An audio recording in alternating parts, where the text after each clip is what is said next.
So, in today's class, we will be starting to discuss the case study of Malaysia. And Malaysia is divided into two major parts, and it's surrounded by mainly water. Uh, One part is called East Malaysia, the other part is West Malaysia. And further, the East Malaysia is considered as peninsular, known as peninsular, and the other one is Sarawak and Sabah. Ayan, you'll get a chance later. Okay, I'll give you a chance later. Now the GDP is 14,000 plus and US dollar, and the capital is Kuala Lumpur. Besides this, the literacy among male and female is around 80s and 90s. So 92% male and female 85%. And the life expectancy is around 70. So Malaysia was considered initially an agricultural country, but now it's moving towards an industrial one. Okay, whereas Pakistan, if we compare, is still considered an agricultural country.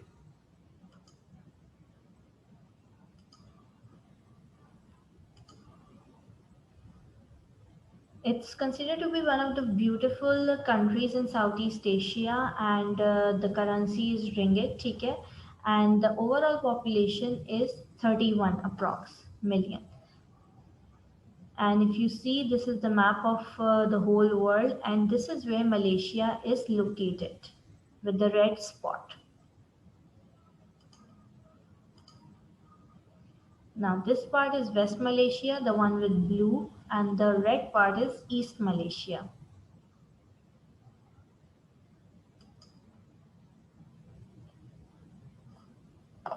Moving on to the geography of it, that what do we have there? Now I want Ayan to read about the geography of Malaysia. It's a mountainous country with spine and highland. Spine means highlands, which are mainly mountainous ranges. It is referred to as. On the west side, the land is more fertile and near the coastal plains. If you see the picture, the coastal plains, it's the land which is near the water, near the seashores. Okay. The eastern side is rather forested. Forested means there are huge forests and very lush green forests are there. And however, it is narrow and swampy. Sorry, I've just made the mistake in the spelling of swampy. So swampy refers to the wetland, okay? Because the forests receive a good amount of rainfall, and the land over there is rather wet, and it's heavily forested. Now, the rivers which are in Malaysia, the west side is Pahang only, and in the east side there are two other rivers which are Rajang and Kinabatangan. Okay? And East Malaysia, further, if I talk about, there are wide coastal plains with densely forested interiors. Densely forested interior means that the trees are very close to each other. If you see this Kuala Lumpur picture, tropical rainforest near Kuala Lumpur, on page number 32, you see that these trees are very close to each other and they are very densely forested. Okay, they are very close to each other.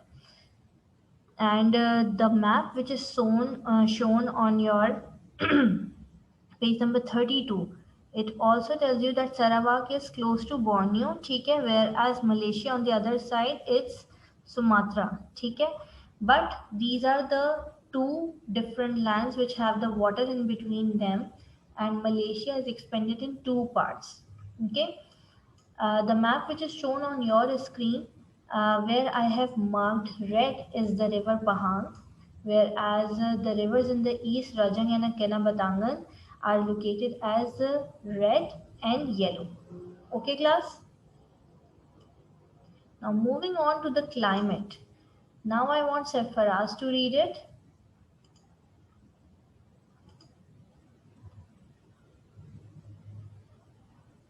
Sarfaraz, unmute yourself. Miss, can you hear me? Okay, so the climate of Malaysia is humid, hot and wet. Why do you think that the climate of Malaysia is humid? It's hot, okay, fine. It's written that it's near the equator. Why is it humid? Why there is humidity over there? Please write your answers in the chat box.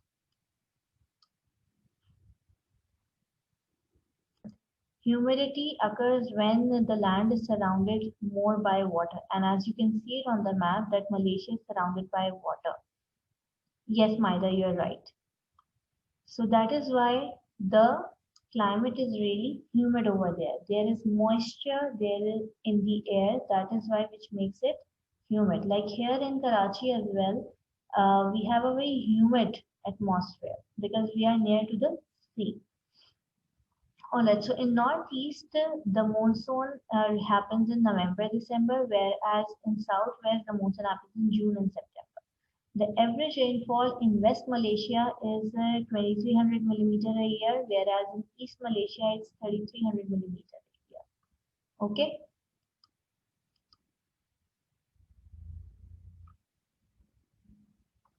Now I want. All right. So, sir, what it says that it's the location of the country really matters.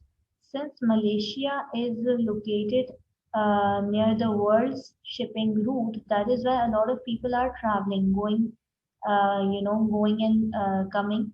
So that is why it has different ethnic groups over there, from which 23% are Chinese and rest belong to 25 other tribes. So 25 other tribes can be the religious groups, okay, and can be people from other countries only. So, the ethnic groups in which 50% are Malays, like, they are the actual citizens, the locals over there, and 23% ethnicities, other ethnicities. So altogether, this, calculation, these facts I have taken from internet, and it was like done in 2010, if I'm not mistaken.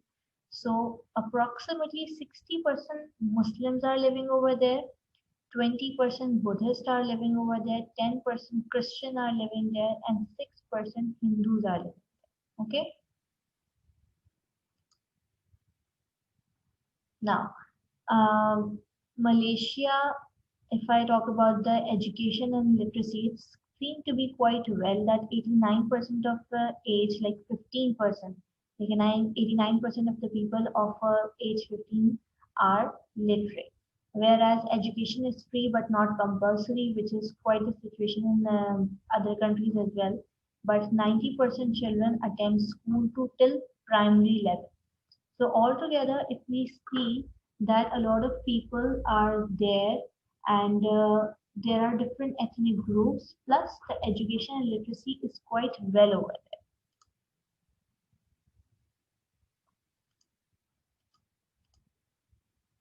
Now, students,